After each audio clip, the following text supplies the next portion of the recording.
उदाहरण 24 है कि 8x³ plus 27y³ plus 36x² plus 54xy², मतलब इसका गुणनखंड ज्ञात करना है। तो सबसे पहले हम इस बात पर ध्यान देते हैं कि जो भी दिया गया प्रश्न है वह किस सर्व समीका से, क्योंकि अभी तो सर्व समीका हम पढ़ रहे हैं, उसी पर आधारित सारे सवालों को करना है। तो ये ध्यान देते हैं कि दिया गया जो है ये किस सर्व समीका से मैच करता है, मिलता है। तो अभी जो हम पढ़ करके गए सर्व समीका कि x प्लस वाई का होल क्यूब बराबर x³ plus y³ plus 3xy into x plus Y पर मैच कर रहा है ना थोड़ा थोड़ा।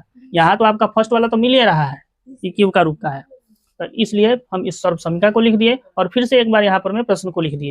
ये पहला 3 लाइन कुछ नहीं है, प्रश्न है फिर सर्व समीका है फिर प्रश्न है, समझ गए। अब यहाँ से देखो फिर कहता है कि 8x³ तो 8x³ जो इसको इस रूप में हम तोड़ेंगे, x रख करके तोड़ेंगे, तो क्या इसको हम 2x³ नहीं लिख सकते हैं? 2x³ लिखेंगे तो अबे ना जा करके इतना बनेगा, तो इसलिए ये हमारा थोड़ा मिलता हुआ दिख रहा है कि अब x के रूप में इसको हमने लिख दिया। प्लस है तो प्लस, उसके बाद 27y³ को क्या हम 3y³ के पावर 3 नहीं लिख सकते हैं? लिख सकते हैं। अरे ऐसा लिखेंगे 3y के पावर 3 लिखेंगे तभी ना जाकर के आपका 27y के पावर 3 बनाएगा, समझ गए, इसलिए यहाँ से लिख दिया। ठीक है, अब आप कहिएगा कि ई तो हो गया, ई तो हो गया, और इतने होने में हमें पता चल गया कि x बराबर हम इतना कह सकते हैं और y बराबर इतना कह सकते हैं, इसलिए बगल में हमने लिख भी दिया है। x बराबर 2x हो गया, अभी तो इतना होगा, और y बराबर 3y हो गया, समझ गए। तो सर्व समीका से इतना और इतना मैच कर गया। अब आगे ये वाला और ये वाला मिलाना है, तो इसके लिए हम क्या करेंगे कि 36x² और प्लस 54x² को पूर्ण रूप से तोड़ देंगे। तो 36 का अभाज्य गुणनखंड यहाँ देख लीजिए, 2 गुने 2 गुने 3 गुने 3, इसी बात को लिखे हैं, 2 गुने 2 गुने 3 गुने 3। x का गुना करेंगे 2 बार तो x² बनेगा, इसलिए x का 2 बार, और y एगो है तो y। ठीक है, घेर देंगे, प्लस है तो प्लस, और फिर इसी तरह से 54 को भी हम तोड़ देंगे, तो ये क्या बनेगा, 2 गुने 3 गुने 3 गुने 3 गुने x गुने y गुने y।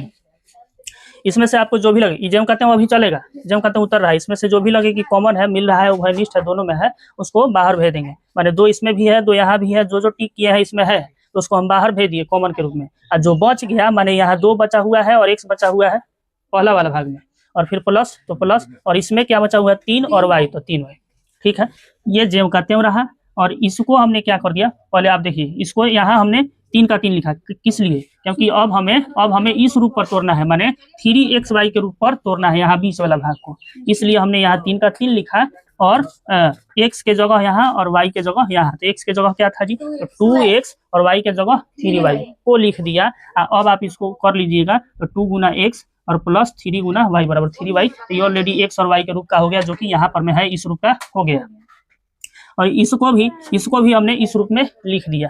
ठीक है, अब ई वाला जेम का तेम चल रहा है, और इसको आप गुना कर लीजिएगा, तो 3 दूनी के 6 और 6 3 के 18xy हो जाएगा, और इंटू 2x प्लस 3y।